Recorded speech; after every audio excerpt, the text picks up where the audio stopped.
पूनम ने अपने दोनों हाथ ऊपर उठाकर भरपूर अंगड़ाई ली। उसके कसे भरे भरे उभार मानो सामने खड़े गांव के मंदिर के पुजारी रामकिशन को खुला न्योता देते हुए लग रही थी।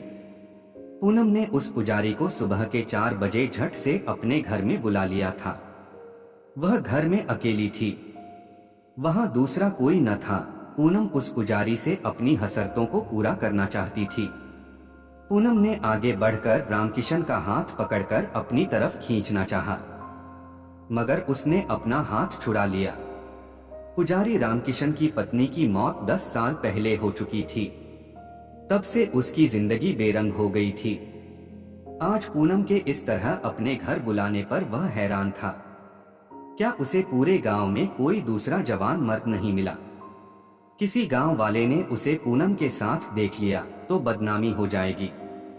रामकिशन अपनी बेइज्जती होने के डर से कांप उठा था। वह पूनम से बोला, क्या तुझे इस गांव में कोई जवान मर्द नहीं मिला जो मुझ बूढ़े को बहाने से बुला लाए? तुझे क्या अपने पति की बदनामी का जरा भी डर नहीं है? पुजारी जी, मेरा पति पैसा कमाने बाहर गया है। इस बात को 5 महीने हो गए हैं।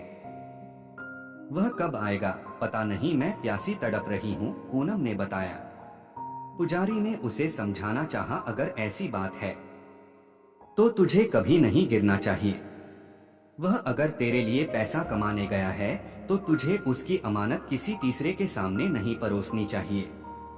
औरत तो घर की इज्जत होती है पुजारी जी। धर्म कर्म की बातें बुढ़ापे में ही याद आती हैं। जवानी की आग में सुलगती औरत को उपदेश नहीं बल्कि मोहब्बत की बारिश की जरूरत होती है, जिससे उसकी प्यास बुझ सके। पूनम ने अपनी समस्या बताई तो पुजारी परेशान होता हुआ बोला, तू गांव का कोई जवान देख, मुझ बूढ़े को क्यों पाप का भागीदार बना रही है? जवान तो गांव में बहुत हैं जो मेरे एक इशारे पर मर मिटने को तैयार हैं, मगर मैं अपने पति के कहने में बंधी हुई हूँ। पूनम ने रामकिशन के सामने यह बात रखी तो वह चौंक उठा। क्या तेरे पति ने जाते समय ऐसा करने को कहा था? बड़ा अजीब आदमी है, रामकिशन ने हैरत भरे लहजे में पूछा।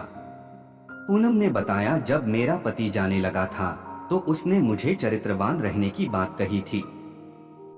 पूनम तो अपने पति को बाहर भेजने के हक में नहीं थी। जब उसके पति ने अपनी मजबूरी जाहिर की तो पूनम ने भी उसकी सब्र रखने वाली बात को नकार दिया था। जब पूनम किसी तरह नहीं मानी तब उसके पति अमर ने उसे समझाने की गरज से सलाह दी थी। मेरी जान, अगर तुम मेरी जुदाई में सब्र नहीं रख पाओ तो तुम सुबह के 4 बजे अकेले घर से निकलना और तुम्हें जो भी पहला मर्द मिले उससे संबंध जोड़ सकती हो, लेकिन महीने में केवल एक बार। अमर की यह अजीबोगरीब सलाह पूनम खुशी खुशी मान गई। पुजारी रामकिशन ने पूछा, तब तुमने क्या किया? कई बार मैं सुबह 4 बजे अपनी इच्छा पूरी करने के लिए घर से निकली। आज कितनी कोशिशों के बाद तुम मिले हो, इसलिए तुम्हें मुझे खुश करना होगा, वरना मैं शोर मचाकर तुम पर बलात्कार का आरोप लगा दूंगी। रामकिशन सिर से लेकर पैर तक कांप उठा। उसे अपने आप को बचाना मुश्किल लग रहा था, फिर भी उसने दिमाग से काम लेना चाहा। तुमने अच्छा फैसला लिया है, तुम्हारे साथ मुझे प्यार मोहब्बत का खेल खेलना चाहिए, लेकिन मैं तुमसे थोड़ा उम्र में बड़ा हूँ। अभी तुम मुझे घर जाने दो ताकि मैं थोड़ी जड़ी बूटी खाकर जोशीला हो जाऊं। मैं आज रात को दोबारा आ जाऊंगा। रामकिशन ने पूनम को समझाते हुए कहा तो उसने उसे घर जाने दिया। लेकिन उस रात को रामकिशन पूनम के घर नहीं गया। अब तो उसने सुबह सवेरे टहलने जाना बंद कर दिया था। पूनम कितनी बार बहाने से मंदिर भी आई, मगर वहां कोई न कोई रामकिशन के पास बैठा होता था। धीरे धीरे दिन गुजरने लगे। एक दिन रामकिशन सुबह सवेरे नदी पर नहाने चला गया। नहाने के बाद वह जैसे ही मुड़ा, अचानक पूनम उसके सामने आ धमकी। वह रामकिशन का हाथ पकड़कर अपने घर की ओर खींचने की कोशिश करने लगी। इसी खींचातानी में रामकिशन के हाथ से मिट्टी का लोटा टूट गया। यह देखकर वह रोने लगा।